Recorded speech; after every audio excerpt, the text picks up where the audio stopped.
Hey everyone, and welcome back to Smart Money Discussions. If you're enjoying these deep dives, don't forget to hit that subscribe button, like this video, and drop a comment below. We really appreciate the support.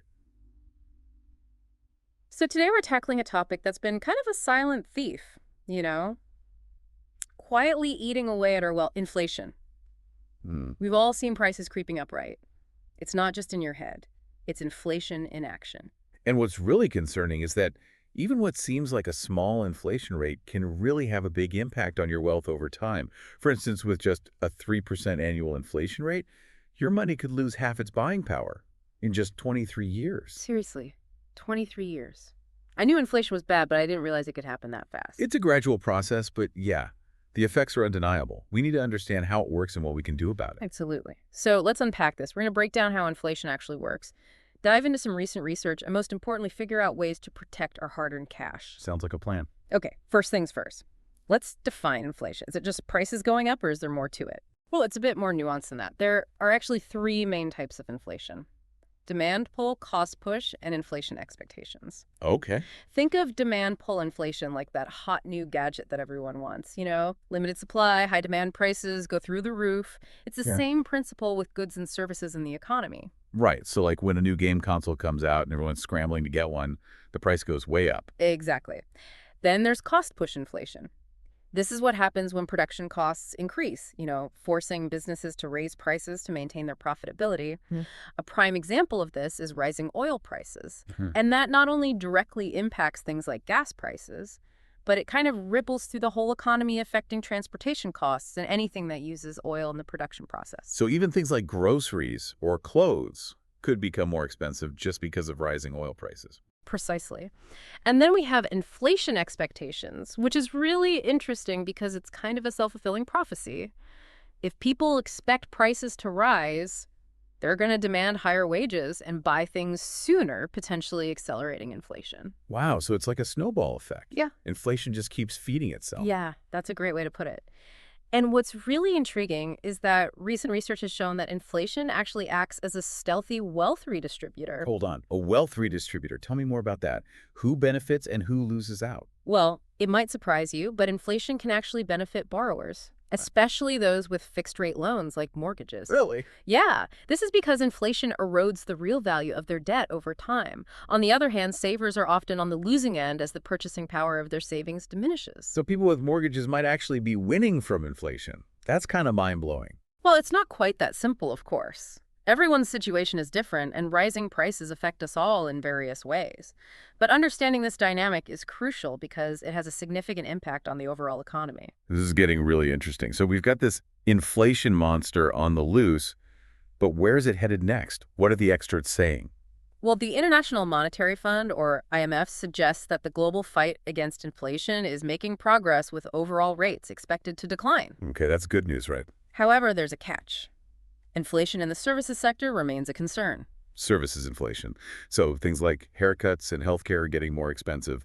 That's definitely something I've noticed. Precisely, service inflation tends to be stickier and harder to control, which poses a real challenge for those trying to manage the economy. So that's why those prices at our favorite restaurants and salons seem to keep going up. Makes sense. Yeah, it's all interconnected. And looking back at history, we can see just how powerful and potentially devastating inflation can be. Oh yeah, there was some crazy inflation stories in the past, haven't there? Absolutely. One striking example is Germany after World War I. Hyperinflation was so severe that people literally needed wheelbarrows full of cash just to buy a loaf of bread. A wheelbarrow of cash. Bus. Seriously, that's just insane. It sounds unbelievable, but it highlights the potential consequences of unchecked inflation. Closer to home, we have the Great Inflation in the U.S. during the 70s and 80s. Yeah, I've heard about that, but what actually brought that under control? Well, Paul Volcker, the Fed chair at the time, implemented aggressive measures, including significant interest rate hikes to slow down the economy. And did it work? It did, but it also led to recessions. So taming inflation can come at a cost. It's a tricky situation. Exactly. These historical examples really underscore the seriousness of inflation and the importance of finding ways to protect ourselves from its effects. Okay, enough doom and gloom. Let's shift gears and talk solutions. What can we actually do to shield our own money from this inflation monster? Well, there are some insightful and contrasting approaches we can learn from two investing legends, Warren Buffett and Ray Dalio. Now we're talking. Those guys definitely know a thing or two about money. Mm. What are their secrets? Warren Buffett's philosophy centers around investing in high-quality businesses with strong pricing power. Pricing power. So companies that can raise prices without losing customers. Exactly. Think of companies that offer products or services that people really need and are willing to pay a premium for even when prices go up. Okay. These companies have a competitive edge, something that sets them apart and makes them resilient to rising costs. So it's not about chasing trends or hot stocks, but finding solid, reliable companies that can weather any storm. Precisely. It's like investing in the economic equivalent of a sturdy oak tree, something with deep roots that can withstand strong winds. I like that analogy. Okay, so strong businesses with pricing power. That's Buffett's strategy. What about Ray Dalio's approach to diversification? How can we actually put that into practice? Well, Dalio believes in spreading your investments across a variety of asset classes, not just stocks and bonds. He's a strong advocate for including commodities, which are raw materials like oil, gold, and agricultural products. Right, you mentioned that earlier. But why commodities? Why are those a good bet during inflation? Because when inflation rises, the prices of those raw materials tend to rise as well. So owning commodities acts as a hedge against the declining purchasing power of cash. Interesting. It's like owning a piece of something that's becoming more valuable as everything else gets more expensive. That's a great way to put it. And another key element of Dalio's strategy is real estate. Real estate. So we're talking about buying property as an investment. Exactly. Real estate has historically been a good hedge against inflation because property values tend to rise as the cost of living increases. Plus, if you're renting out properties, you can often raise rents to keep pace with inflation. Okay. So we've got stocks and strong businesses, commodities and real estate. Anything else we should consider? Dalio also likes gold. It's been a traditional safe haven asset for centuries, and it tends to hold or even increase its value during times of economic uncertainty, like when inflation is rampant and people are worried about their money. So gold is like a safety net when everything else seems to be going haywire. Precisely. It's often seen as a store of value that's outside the traditional financial system. This is all making a lot of sense. It seems like the key to beating inflation is to have a diversified portfolio that includes assets that can hold their value during tough times. That's a great takeaway. And remember, you don't need to be a millionaire to start building a diversified portfolio. There are ways to get started with smaller amounts of money. That's good to know. Mhm. So we've talked about Warren Buffett and Ray Dalio, but is there anything else we should keep in mind when it comes to inflation and our money? I mean, it feels like there's always more to learn. Absolutely. While their strategies are excellent starting points, it's important to remember that inflation is complex, it's not always a bad thing, and can actually be a sign of a healthy economy in some cases. Wait, so inflation isn't always bad? Not necessarily. Inflation is simply a measure of how much prices are rising. A little bit of inflation is normal and can be a sign that the economy is growing. Okay, so how do we know when inflation is a good thing and when it's a bad thing? Well, economists generally consider moderate inflation of around 2–3% to be healthy. It encourages people to spend and invest their money rather than hoarding it. Makes sense. Nobody wants to see their money losing value just sitting in a bank account. Exactly. But when inflation gets too high, it starts to become a problem. It erodes purchasing power, makes it difficult for businesses to plan, and can lead to economic instability. Okay, so it's all about finding that sweet spot. A little inflation is okay, but too much is trouble. It seems like there's a lot more to this than meets the eye. You're absolutely right. And one of the best things we can do as individuals is to stay informed about what's happening in the economy and how it might affect our own finances. That's where shows like this come in handy. We're here to help you navigate these complexities and give you the tools to protect your hard-earned money. Exactly. Knowledge is power, especially when it comes to your finances. So true. All right, before we wrap up this part of our deep dive, you mentioned earlier that people view inflation differently. Yeah. You said there's often a disconnect between how consumers see inflation compared to economists. Can you elaborate on that? Of course, consumers tend to focus on the prices they see every day, like at the grocery store or gas station.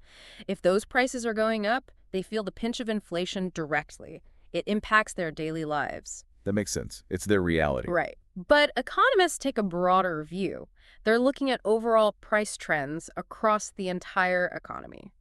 And sometimes those broader trends don't always match up perfectly with what consumers are experiencing. Okay, so it's like two different lenses on the same problem. Exactly. And that can sometimes lead to confusion and frustration. For example, if the official inflation rate is reported as low, but consumers are still seeing prices rise for things they buy regularly, they might feel like the data doesn't reflect their experience. Right. It's like, hey, my grocery bill is definitely higher, so what are you talking about?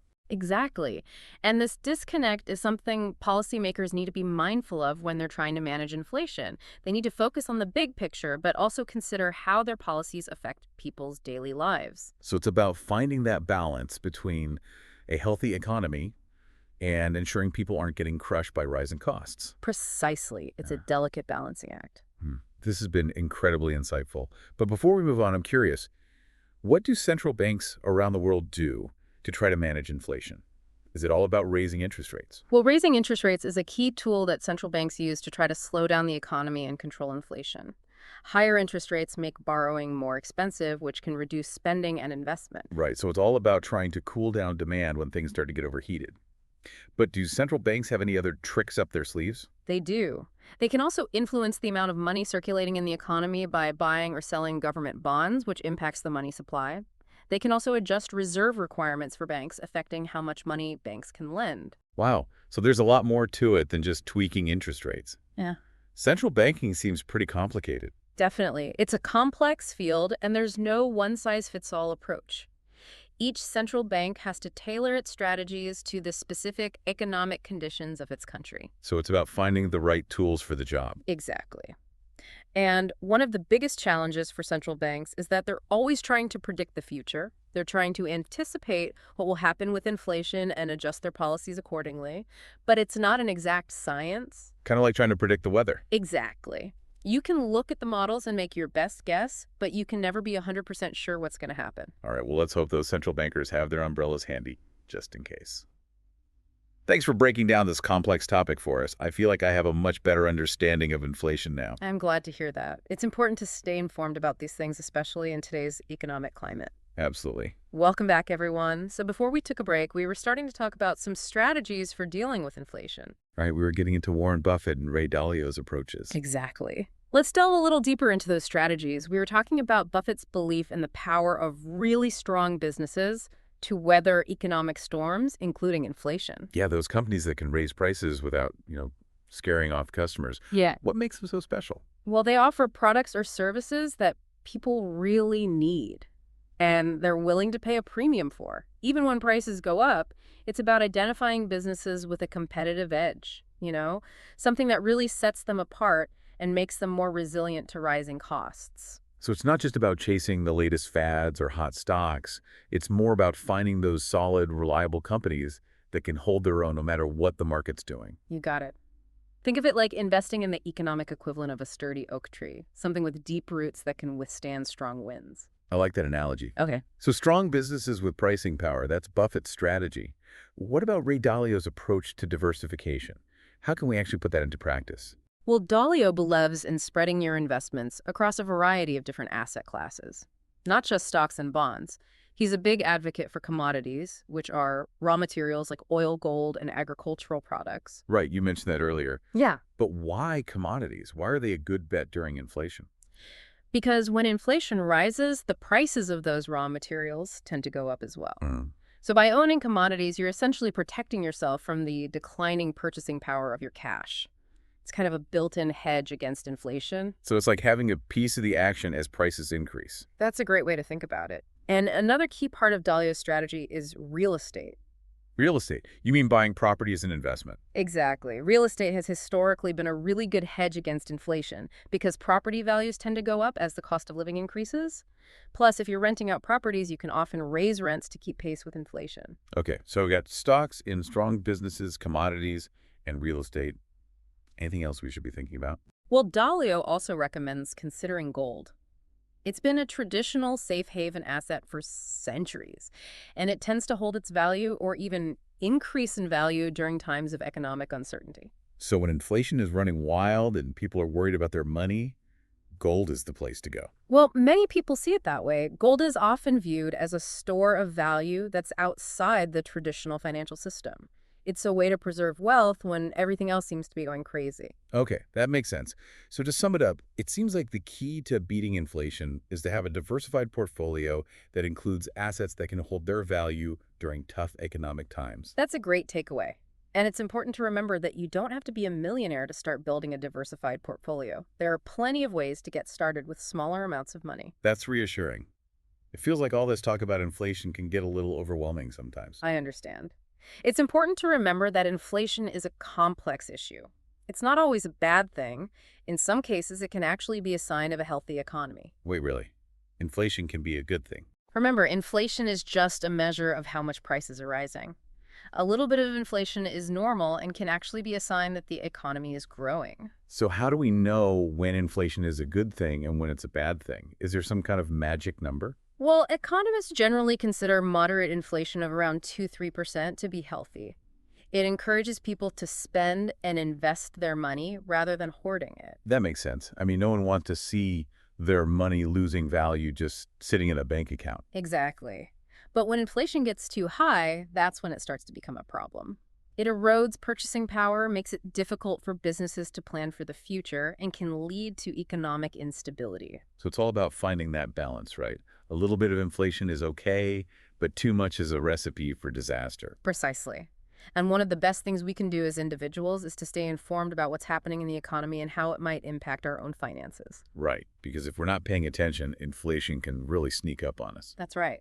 It's often called the silent thief for a reason. Well, hopefully, shows like this can help people stay ahead of the curve. Yeah. We're all in this together, right? Absolutely. Knowledge is power, especially when it comes to your finances. Okay, so before we wrap up this part, I want to touch on something you mentioned earlier about the different ways people view inflation. You said there's often a disconnect between how consumers see inflation compared to economists. Yes, that's an important point. Consumers tend to be very focused on the prices they see every day, at the grocery store, the gas pump, and so on. If those prices are going up, they feel the pinch of inflation very directly. Well, yeah, it's impacting their daily lives and their budgets. Right. But economists take a broader view. They're looking at overall price trends across the entire economy. And sometimes those broader trends don't always match up perfectly with what consumers are experiencing in their own lives. So it's like two different perspectives on the same problem. Exactly. And that can sometimes lead to a bit of confusion and frustration. For example, if the official inflation rate is reported as being low, but consumers are still seeing prices rise for the things they buy regularly, they might feel like the data doesn't reflect their reality. I can definitely see how that would be frustrating. It's like, Yeah. hey, my grocery bill is definitely higher, so what are you talking about? Exactly. And this disconnect is something that policymakers need to be aware of when they're trying to manage inflation. They need to not only focus on the big picture, but also consider how their policies are impacting people on a day-to-day basis. So it's about finding that balance, Yeah, making sure the economy is healthy, but also making sure people aren't getting crushed by rising costs. exactly. It's a delicate balancing act. Okay, so we've talked about how individuals can try to protect themselves from inflation. But what about the bigger picture? What do central banks around the world do to try to manage inflation? Is it all about raising interest rates? Well, raising interest rates is a big part of it. That's a classic tool that central banks use to try to slow down the economy and keep inflation in check. Right, because higher interest rates make it more expensive to borrow money, which means people are less likely to spend and businesses are less likely to invest. You got it. It's all about trying to cool down demand when things start to get overheated. But central banks have other tools in their arsenal as well. They can also try to influence the amount of money circulating in the economy. Okay, so how do they do that? Well, they can buy or sell government bonds, which impacts the money supply. They can also adjust reserve requirements for banks, which affects how much money banks can lend out. So it's a lot more complex than just tweaking interest rates. It sounds like central banking is a pretty tough job. It definitely is. Central banking is a complicated business, and there's no one-size-fits-all approach. Each central bank has to tailor its strategies to the specific economic conditions of its country. And on top of that, they're always trying to predict the future, trying to anticipate what's going to happen with inflation and adjust their policies accordingly. But it's not an exact science. Kind of like trying to predict the weather. Exactly. You can look at the models and make your best guess, but you can never be 100% sure what's going to happen. All right, well, let's hope those central bankers have their umbrellas handy just in case. Thanks for breaking all of this down for us. I feel like I've learned a lot. But we're not done yet, are we? Not quite. There's still more to uncover. Welcome back to Smart Money Discussions. We're wrapping up our deep dive on inflation today. And wow, this has been a wild ride. It really has. We've covered a lot of ground, from understanding how inflation works to exploring different strategies for protecting your wealth. One of the things that really struck me is how inflation can affect people so differently depending on their situation. Like you mentioned earlier, it can actually be a good thing for people with debt, while it hurts those who are trying to save. Yeah, that's a crucial point. The effects of inflation are not uniform. It's really important to understand how it interacts with your specific financial situation. For example, if you're nearing retirement and you're heavily reliant on fixed income investments, you need to think carefully about how inflation could erode your purchasing power over time. And that brings us back to the importance of diversification, right? Having a mix of assets that react differently to inflation can help you create a more resilient portfolio. Exactly. Think of it as building a financial fortress with multiple layers of defense. You want assets that can perform well in a variety of economic conditions, so you're not caught off guard by any sudden shifts in inflation. So in addition to the strategies we discussed earlier, Uh, like investing in quality businesses, commodities, and real estate, are there any other practical steps people can take to protect themselves from inflation? Absolutely. One strategy that people often overlook is focusing on your earning power. Think about ways to enhance your skills and make yourself more valuable in the job market. So investing in yourself. Exactly. The more valuable your skills are, the better positioned you'll be to negotiate higher wages and keep pace with inflation. It's about building a career that can weather economic storms. That's a great point. It's not just about managing your money. It's also about managing your career and your earning potential. Absolutely. And another practical step is to be mindful of your spending habits. You don't have to live like a hermit, but just being conscious of where your money is going and looking for opportunities to save can make a big difference. So things like cutting back on unnecessary subscriptions or finding more affordable alternatives for things you buy regularly. Exactly. Little changes can really add up over time, especially when it comes to combating the slow but steady erosion of purchasing power caused by inflation. Speaking of small changes, we often hear about the importance of saving for a rainy day. Does that still hold true in an inflationary environment? Absolutely. Having an emergency fund is crucial regardless of inflation. It provides a safety net for unexpected expenses and helps you avoid going into debt. But doesn't inflation kind of eat away at the value of those savings? It does. So you might consider exploring options for your emergency fund that offer some protection against inflation, like high-yield savings accounts or even short-term Treasury inflation-protected securities, TIPS. Okay, so we're talking about being strategic with our savings, Yeah, not just letting them sit idle. exactly. It's about making your money work for you, even in the face of inflation. All right, so we've covered a lot of ground today. Yeah. Any final thoughts or words of wisdom for our listeners as they navigate the world of inflation? I think the most important takeaway is to stay informed and be proactive. Don't let inflation sneak up on you. Educate yourself about how it works, explore different strategies for protection, and make adjustments to your financial plan as needed. Great advice. And remember, knowledge is power, especially when it comes to your finances. So stay curious, stay informed, and stay ahead of the curve. Well, that wraps up our deep dive on inflation. Don't forget to subscribe to Smart Money Discussions for more insightful discussions on all things finance. Hit that like button if you found this episode helpful, and leave a comment below with your thoughts or any questions you might have. Thanks for joining us, and we'll see you in the next episode.